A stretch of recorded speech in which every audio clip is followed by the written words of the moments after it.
এবং young graduates association, এটা যারা যখনই আমরা বেঁচে থাকবো আমরা নিজেদেরকে তরুণী মনে করব এবং ভবিষ্যৎ প্রজন্মকে আমরা বুঝিয়ে দিয়ে যাব যে তারুণ্য কখনো শেষ হয় না, তারুণ্য চলমান এবং এটা একটা মানসিক ব্যাপার, এটা বয়সের ব্যাপার নয়।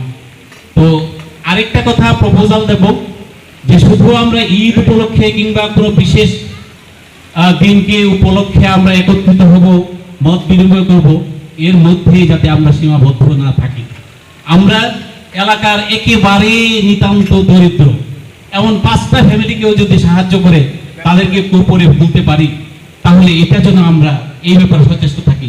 হ্যাঁ, ইয়াং গ্র্যাজুয়েটস অ্যাসোসিয়েশন অনেক সমাজ কল্যাণমূলক কাজ করেছে। তারপরে যে গত বন্যা গেল, তারপর কোভিড গেল, এই সব করোনা কালে যথেষ্ট পরিমাণে ভূমিকা রেখেছে, হ্যাঁ, অসুস্থতার করেছে।